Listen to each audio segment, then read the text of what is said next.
지난 시간에 우리는 과거의 그때와 미래의 그때 사이에 지금 여기에 삶이라는 구멍이 있다고 했습니다. 그 구멍은 무언가로 채워져야 하는데 베드로후서 1장 3, 4절 말씀처럼 우리를 부르사 영광과 덕에 이르게 하신 분을 아는 것을 통해 그분의 신성한 권능이 생명과 하나님의 성품에 속한 모든 것을 우리에게 주셨으며 그것들로 말미암아 지극히 크고 보배로운 약속들이 우리에게 주어졌나니 이것은 이 약속들에 힘입어 너희가 정욕으로 인해 세상에 있게 된 썩을 것을 피하여 하나님의 본성에 참여하는 자가 되게 하려 함이니라 라고 했습니다. 하나님의 은혜와 신성한 권능이 우리 삶에 어떻게 작용하는지를 말씀해 주십니다. 이 말씀은 하나님께서 그분의 능력을 통해 우리에게 영적인 생명과 성장을 위해 필요한 모든 것을 공급하셨다는 사실을 강조합니다.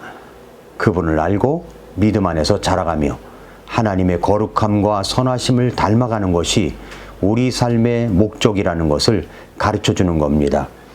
이 말씀을 묵상하며 우리가 하나님을 아는 지식을 통해 더 풍성한 삶으로 나아가야 한다는 도전을 받을 수가 있습니다. 성화의 삶을 살아가는 것입니다. 그런데 우리가 변화되어 성장을 해야 하는데 가짜 변화, 조작된 변화가 있을 수 있다는 것을 오늘 말씀드립니다. 변화가 필요하다는 사실보다 더 분명한 것은 없습니다. 그런데 변화에 무엇이 필요하며 변화가 어떻게 일어나는지보다도 더 불분명한 것도 없다는 겁니다. 그래서 골로새서 말씀을 통해서 우리의 변화와 성장에 대해서 좀 더 깊은 말씀으로 생각해 보겠습니다.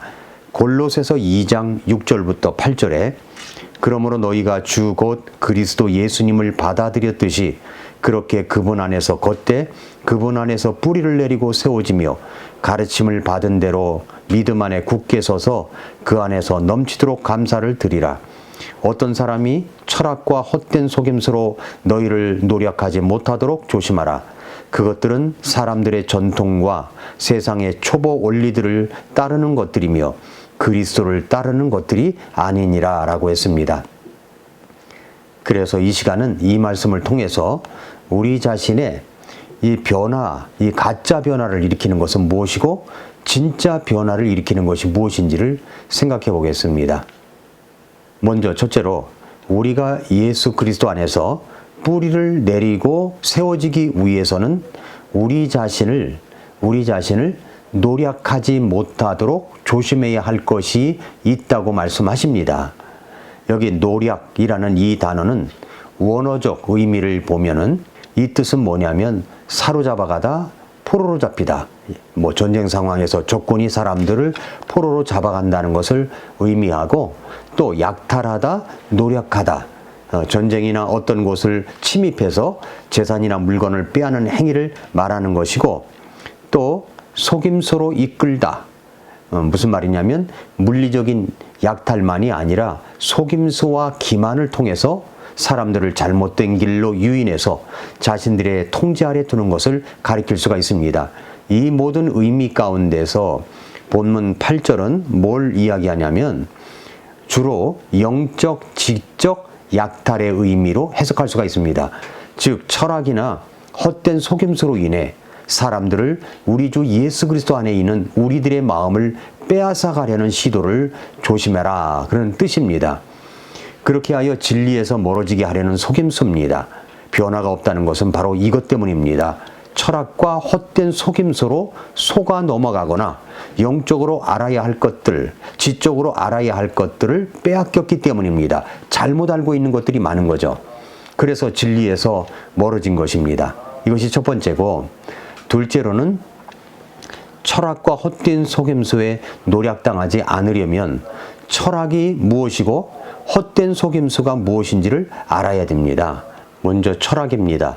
철학과 헛된 속임수는 바울이 그 당시 골로새 교회에 경고했던 특정한 위험 요소를 말합니다. 이것은 당시의 사상적, 영적 환경과 관련이 있습니다. 우리는 철학이라고 하면 여러분이 알고 있듯이 철학은 이제 그리스어 의미가 있는데 문자적으로 이야기한다면 지혜를 사랑함을 뜻합니다. 지혜를 사랑한다는 거죠. 철학 자체는 중립적인 단어입니다. 이 구절에서 바울은 그리스도를 따르지 않는 인간 중심의 사상을, 철학을 경고하는 겁니다. 당시에는 이제 헬레니즘 철학이라는 것이 있었습니다.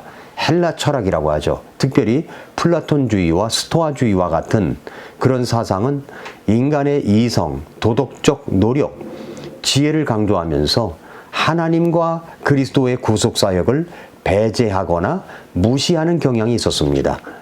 플라톤주의, 영혼은 선하고 물질은 악하다는 이원론적 관점을 강조하는 철학입니다. 스토아주의, 자기 통제와 금욕주의를 지나치게 강조했습니다. 이단적 철학, 당시 골로새 교회에 침투한 초기 형태의 영지주의인데, 영지주의는 특별한 지식을 통해서 구원을 얻을 수 있다는 잘못된 가르침을 가르치고 잘못된 가르침을 전하고 있었습니다. 이 철학은 물질 세계를 경시하고 영적 세계를 과도하게 신비화시켜서 예수 그리스도의 인성을 부정하기도 했습니다. 이런 잘못된 사상, 철학이 나를 빼앗아가지 못하도록 하라는 말씀을 하고 있습니다. 그 다음에 이제 헛된 속임수라는 것이 있어요. 이건 텅 빈 속임수라는 뜻입니다. 참된 내용이나 실체 없이 사람들을 미혹하는 거짓 가르침을 가리킵니다. 이것은 외형적으로는 매력적이고 설득력이 있어 보이지만 영적으로는 그의 신앙을 파괴하는 생각들입니다. 다시 오늘 본문을 이제 보겠습니다. 본문을 보면 그러므로 너희가 주 곧 그리스도 예수님을 받아들였듯이 그렇게 그분 안에서 걷되 그분 안에서 뿌리를 내리고 세워지며 가르침을 받은 대로 믿음 안에 굳게 서서 그 안에서 넘치도록 감사를 드리라. 8절 어떤 사람이 철학과 헛된 속임수로 너희를 노략하지 못하도록 조심하라. 그것들은 사람들의 전통과 세상의 초보 원리들을 따르는 것들이며 그리스도를 따르는 것들이 아니니라 라고 했습니다. 세상의 헛된 속임수라는 것, 사람들의 전통과 세상의 초보 원리들을 따르는 것들이 나를 노략하지 못하도록 조심해야 합니다. 그것은 예수 그리스도를 따르는 것이 아니기 때문입니다. 그러한 것이 무엇이 있을까요? 이런 생각 들을 수 있죠. 환경이 바뀌면 나는 변화될 수 있다는 생각 말입니다. 그런 생각 가질 때 있지 않습니까? 내가 돈이 더 많아진다면 나는 정말 베푸는 사람으로 변화되어 살아갈 수 있어. 이런 생각들. 내가 나의 외모만 바뀐다면, 내 콧날이 좀 더 올라온다면 내 삶은 더 나아질 수 있어. 내가 결혼을 못해서 그렇지 결혼만 한다면 좀 더 나아질 수가 있어. 내가 저 인간만 만나지 않았더라면 말이야 나는 좀 더 행복한 결혼을 할 수 있었을 텐데. 이런 생각들. 내 자식들이 좀 더 공부를 잘한다면 더 행복할 수 있었을 텐데. 이러한 것들, 환경이 바뀌면 나는 변화될 수 있다는 생각을 가진다는 것이 나를 속일 수 있다는 겁니다. 그것은 예수 그리스도를 따르는 것이 아니라는 말씀입니다. 또 하나는 행동만 바뀌려고 하는 것, 이것이 나를 속일 수가 있습니다. 그래서 자기개발의 고전인 데일 카네기의 인간관계론도 읽습니다. 사람들과 잘 지내는 방법, 사람들을 설득하는 방법, 리더십의 원칙을 지켜가는 방법 등을 숙지합니다. 타인 중심적 사고를 하고 긍정적 태도를 가지며 진정성 있는 행동을 하라는 원칙은 우리 생활에 유익한 내용이라고 생각하고 마음에 담습니다. 저도 이 책을 몇 번 읽어본 적이 있습니다. 그런데 제가 이런 책을 읽는 것을 부정하는 것이 아닙니다. 더 중요한 것은 변화의 중심에 이런 행동만 바뀌려고 하는 것이 나를 속이는 것일 수 있다는 말입니다. 성경은 그러한 점을 이야기하고 있습니다. 세속적 가치관이 나를 변화시키지 못합니다. 사람들이 만들어 놓은 전통도 나를 변화시키지 못합니다. 골로새서 말씀은 변화에 대한 깊은 말씀을 우리에게 전하고 있는 말씀입니다. 철학과 헛된 속임수는 인본주의, 상대주의, 물질주의, 종교적 율법주의 같은 것도 말하고 있는 겁니다. 그렇다면 어떻게 해야 우리가 변화가 될 수 있을까요? 골로새서 2장 9절부터 15절까지를 보면 그 답이 나옵니다. 첫 번째, 우리는 그리스도 안에서 충만해졌다는 것을 알아야 합니다.